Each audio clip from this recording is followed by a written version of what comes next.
So this may look like my S52 car is making an appearance on this channel with different wheels and stuff, but this is actually a different car. This is a car I just took delivery of today. I got it shipped here from Georgia. And for my fellow E34 lovers out there, strap up because this is kind of a sad story. This car suffered a fairly sad fate, and I bought it because a few reasons, but let me show you what I mean by suffered a sad fate. All right, you guys ready? That is what I mean by a sad fate right there. So this poor car suffered the effects of a fire, which melted down the dash and the roof and the windshield and yeah, anything, you know, above center console and up in the interior here. Yeah, I'm gonna tell you guys a story all about this, but that is the main issue with this car. So what is the story with this car? Well, this is a 1991 525i, identical spec to my S52 car, ultramarine on glacier blue. Although this is a 5-speed car, which I actually didn't know buying it, which is the funny part. But what's the story with this car? Well, this car was owned by a gentleman down in Georgia who in 1991 was stationed in Germany in the military, and he bought this car brand new in Germany, and I guess either spec'd it in an American version or it got like federalized once it got here, because it has, you know, US like reflectors on the bumpers and stuff, and nothing about this car to me it looks like European spec except for the cloth ultramarine interior, which I am thinking is probably one of the only cloth spec ultramarine cars in the country, in America, because I've never seen this. Ultramarine leather is rare enough, so I'm thinking it's a pretty rare scheme here. But anyway, he owned this car for the past 31 years, since new.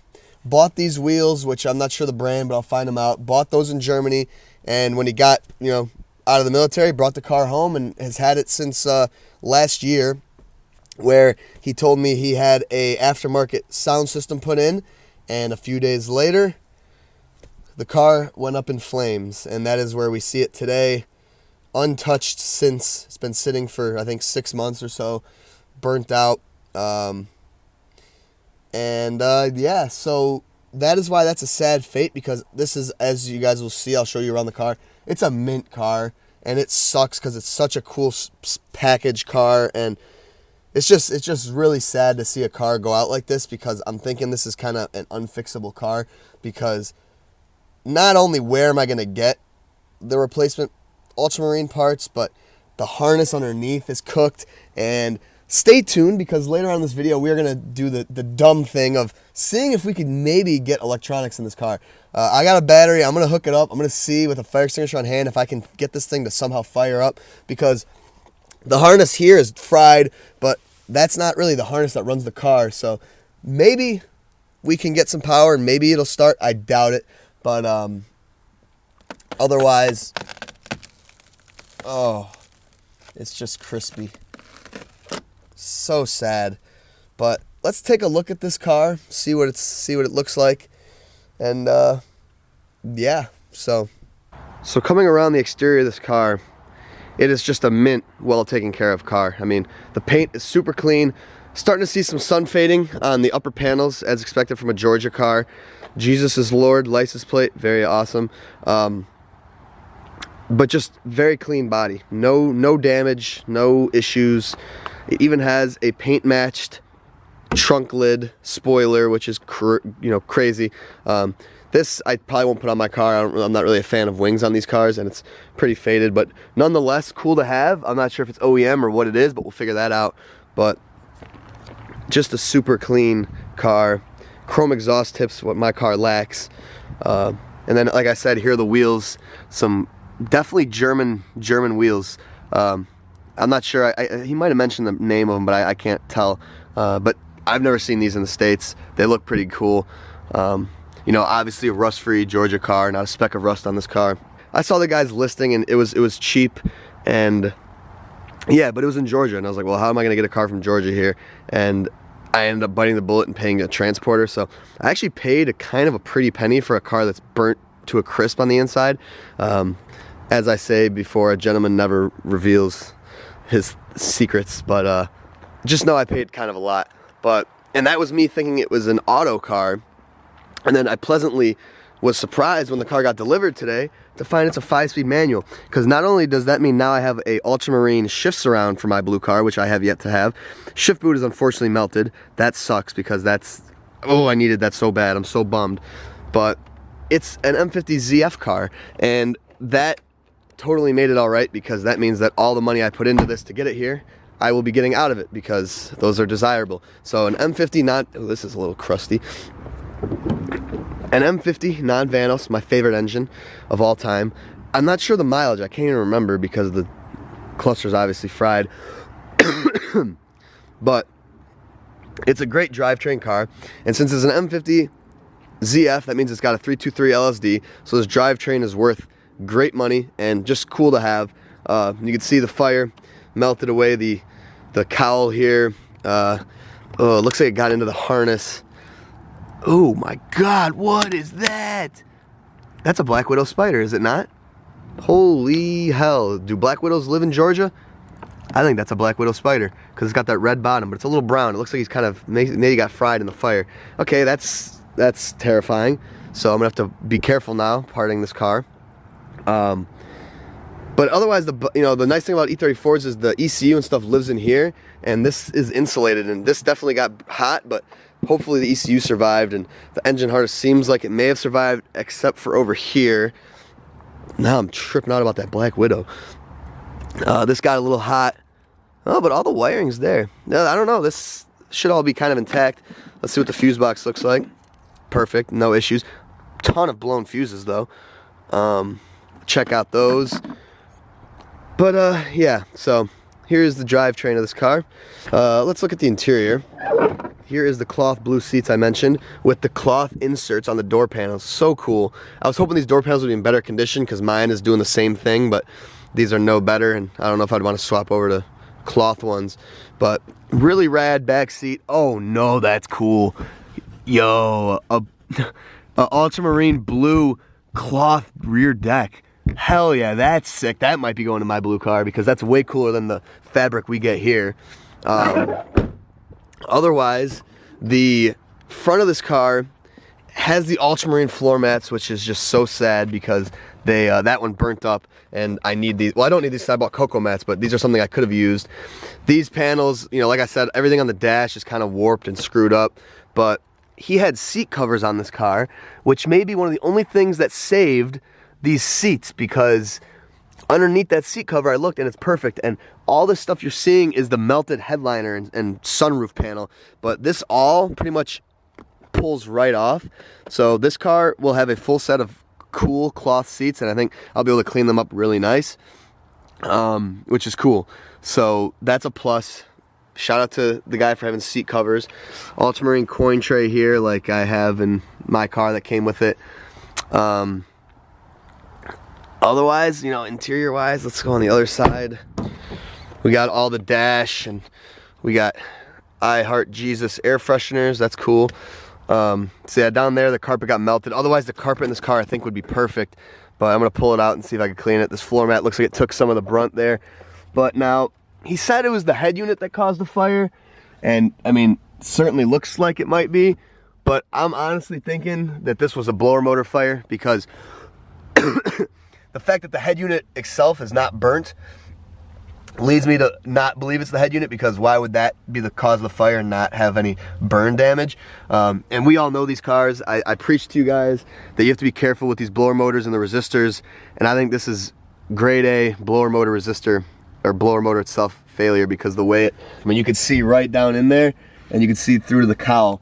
This is all the HVAC, and it's all fried. So I think this is HVAC damage here. Not that I'm a fire chief, but that's what I think. So anyway, where were we? UPS guy came and brought me some more car parts. All the stuff is here, kind of just, the kick plate. This is this seat cover, and if you kind of pull it down, you can see the seats are actually mint. dash or the glove box is ruined. What's the ashtray look like? Oh, not bad. But yeah, so this to me looks like a blower motor fire. Tragic, but it happens with these cars. Coincidentally, right after a sound system install is interesting, but I don't know. All the speakers were taken out, which is weird, I guess. After the fire, maybe his brand new speakers he wanted to take back, which makes sense. This back door card is perfect. I actually really like the cloth insert. If these were all four clean, I'd probably swap these into my car, but this one's not perfect anyway. It did come with the cats cut off, which is a pleasant surprise. Not really. I don't know what's up with here. I don't know if the paint faded really bad or if the fire heat got here, but yeah, so let's have some fun here. Let's grab a battery and a fire extinguisher, hook it up, and see if just by chance we get any power to this car. I'm only gonna hook up the battery. I'm not gonna go through and dig through any wiring, so if we don't have anything right off the battery hookup, then I'm not even gonna go any further. And hopefully we don't restart a fire somehow, because that would not be fun. All right, fire extinguisher on standby. Battery going in. God, could you imagine if I just put a battery in this car and it just starts? Okay. We got the positive. This is actually kind of nerve-wracking. Moment of truth. Let's see if what happens here.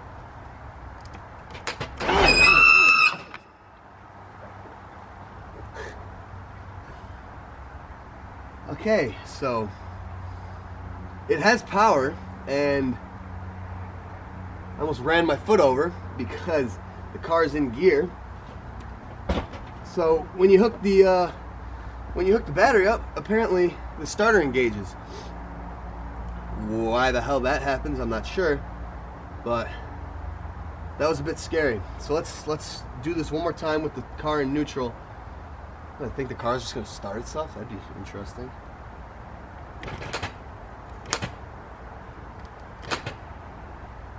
I think the key's on. Let me turn that off. Let's see what happens if I turn the key.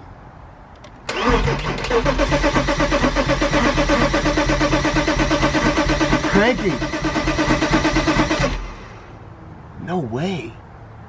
What the So, whatever system of this car stops the car from cranking without turning the key, like, to actually crank it, doesn't work. But, dude, it's got a crank, so that means it's got a signal. So now we just got to see why, I think. I think we should try to start it. Why not, right? Let me do some digging in the engine bay. I'm going to pull up the ECU box, see what that looks like, and see if we can identify maybe why we're not getting power. I mean, if we're getting power to the starter, it means we're getting power to the ECU box, I think, which means, at least that means we're getting power to the terminal here. But if we're getting power to that far, then we should be getting power all the way to the E-box. And I guess I could check power for the main relay and stuff, and that'll kind of give us a good idea. And then, oh, that's crazy. If we get this thing started, I would be laughing my ass off. I'll go drive it. So let's go see. I would die if this car just needed a crank sensor and it started, but I don't think there's any way that would be the case with this thing. I think there's probably, in my mind, there's got to be something wrong with this car based off an electrical fire to not cause it to start. Let's see. Oh, dude, it's perfect in here. This thing did its job because there is not a speck of any sort of fire damage in this. So let's pop the main relay and test for voltage here. This should be hot right now, and if that has voltage, then we could do the classic jump the fuel pump, see if the fuel pump works, because that honestly could be what it is, because the only wiring that has to go through this car to the back would be the fuel pump, and I'm guessing the fuel pump wiring is somewhere in the loom here in the dash, and that's probably what burned away. So we could probably do some makeshift fuel pump wiring and probably get this thing fired up in a very sketchy manner. But let's go ahead and test for voltage here first. Between pins 30 and 87 should be battery voltage. Nothing there, nothing there, nothing there, nothing there. Okay, we do not have voltage, but Can't remember if the key has to be on. Oh no, it should be all the time. So I think what I'm gonna do is hook up the jump box directly to this the power port here, which should give us full electronics power in the engine bay, and maybe it'll just fire up just like that. So let's see. I guess I could go ahead and jump the fuel pump relay for fun and see if it starts.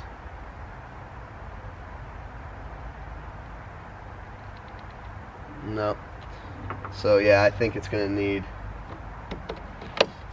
power here. I think that's our issue. Okay, so here we have the basically the power wire that powers the harness, and it comes from this little junction box here that has a red wire that goes back to the fusible link. Probably the fusible link on this car is popped, so that's probably why this doesn't get power. So on a road to sketchiness, we're gonna hook this up here and hook this up here. See what happens when we power it. Ooh, I heard a click, and now I hear the jump box tweaking out. Is it just a bad ground? Let's go to the actual junction box.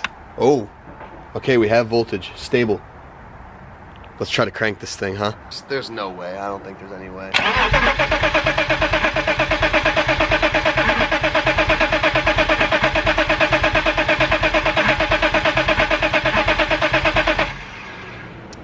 Nope. Let's see what fuses are popped. Maybe this could lead us to something. Fuel pump 23. Not popped. 19. What's 19? Heater blower, that's popped. That makes sense. 5 and 6. License plate, engine compartment light, and hazard warning flasher. The starter relay's in here. Okay. Wait, we got 27, 28. ABS is popped, air conditioning is popped, cigarette lighter's popped. That all makes sense. But the fuel pump is not. But I'm guessing the fuel pump's not getting power. So I only have one jump box. We can manually power the E-box, but we can't manually power the fuel pump here. But I feel like that's the key. I feel like the key is we just need fuel.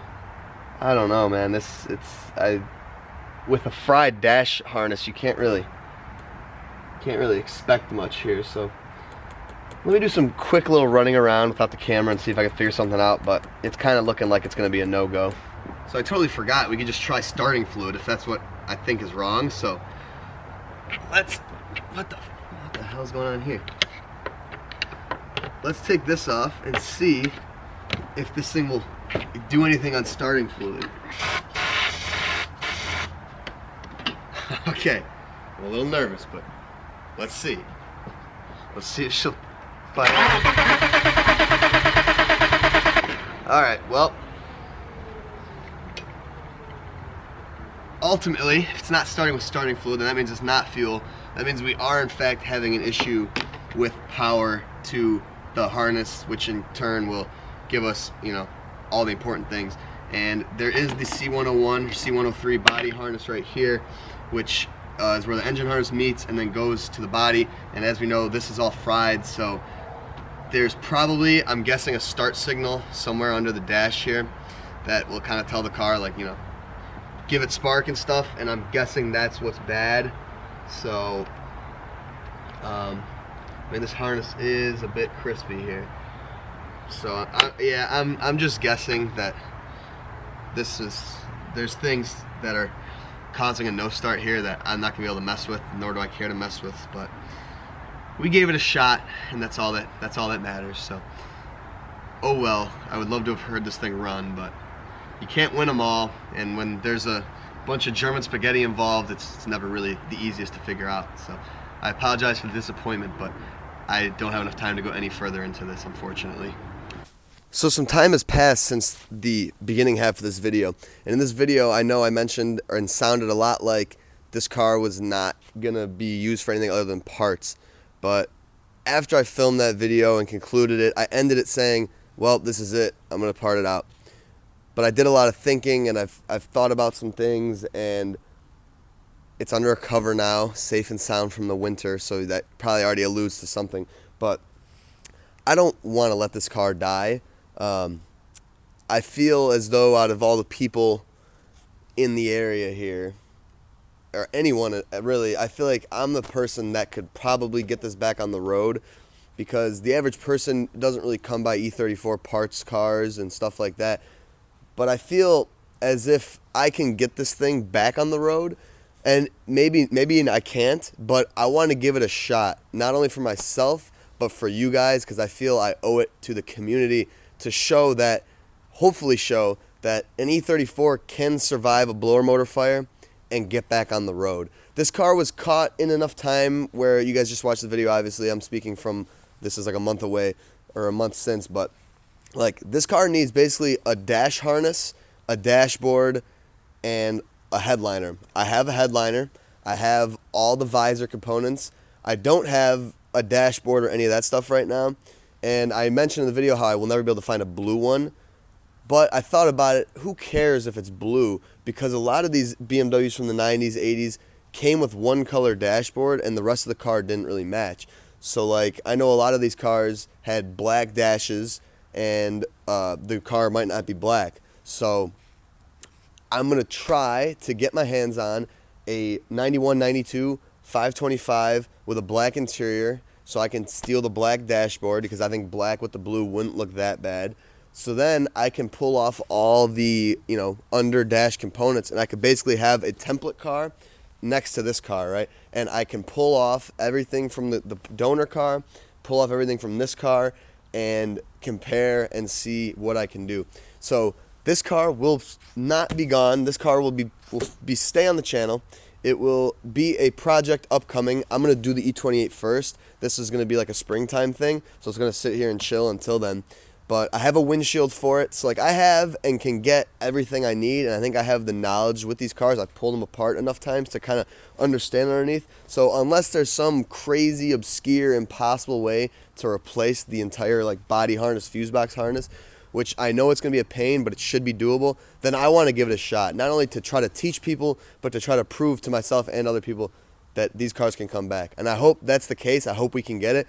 But the first episode, whenever this airs, months from now, will be pulling apart this front half of the interior and doing a damage report, seeing what all needs to be done, what all needs to be replaced, is it possible.